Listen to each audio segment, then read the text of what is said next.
Babuyan, Pigkitaan Yan is brought to you by Pigrolac and Univet. Pigkitaan natin! Ang pagnenegosyo sa isang babuyan ay isa sa pinakamagandang hanap buhay dito sa ating bansa. Mabenta kasi ang pork dishes sa atin. Kaya naman mabenta rin ang karne ng baboy. Alamin kung paano kumita sa Babuyan, Pigkitaan Yan! Magandang umaga! Ako po si Doc Brian, ang inyong friendly vet. Noong nakaraang episode, atin pong pinag-usapan ang tungkol sa housing pagdating ho sa isang grow-out operation. Ngayong episode naman, atin pong tatalakayin kung paano ho ba ang pagmamonitor ng isang production performance pagdating sa isang grow-out operation. Pagdating sa production performance, mahalaga na malaman natin ang FCR at ADG ng ating mga alagang baboy. Ang FCR o Feed Conversion Ratio ay ang dami ng kinakain ng isang alagang baboy para makabuo ng 1 kilong karne.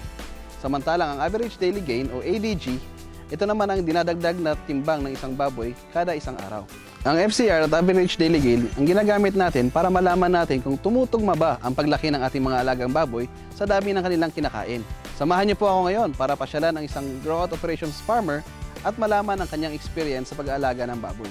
Nandito po tayo ngayon sa San Miguel, Bulacan upang kausapin si Ma'am Nita Valderrama.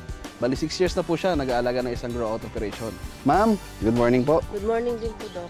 So, ma'am, kumusta po? Ilan po alaga natin ngayon?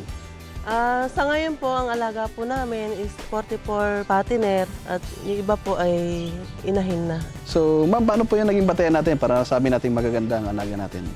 Ang mga alaga ko magaganda. Sa 3.5 na pag-aalaga ko, maaari na silang i-harvest na ibenta at malaki ang makikitain ko kasi 3.5 lang yung buwan na pag-aalaga ko sa kanila at maibebenta ko na sila. So usually po sa kalahating buwan, ano po yung kadalasan nagiging timbang po ng mga alaga nyo? Pangkaraniwan na timbang na binibenta namin is 80 pataas. Pagka yung mabibigat yung timbang ng baboy mo, maganda ang kita. Para po maabot natin yung 80 to 85 na timbang sa 3 kalahating buwan, paano po yung mamaraan nyo ng pagpapakain naman? Sa ngayon po, sa alaga po namin 44 patiner, papakain po kami umaga, tanghali, gabi.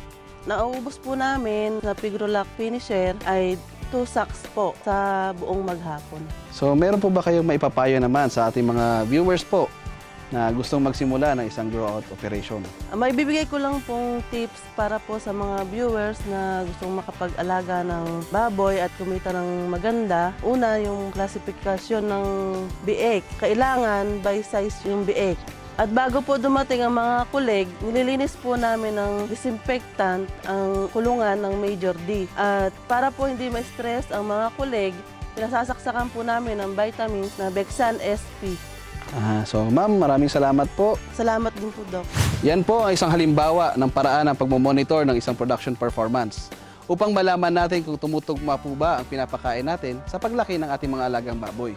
Para naman sa mga karagdagang kaalaman at katanungan regarding sa pagbababoy, pumunta lang sa aming Facebook page na www.facebook.com/pigrolacph. Sana po ay marami kayong natutunan sa ating programa ngayong umaga. Ako po si Doc Brian. Maraming salamat po.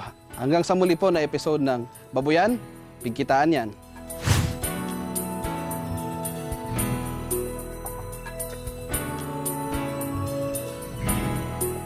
Babuyan, Pigkitaan Yan was brought to you by Pigrolac and Univet. Pigkitaan natin!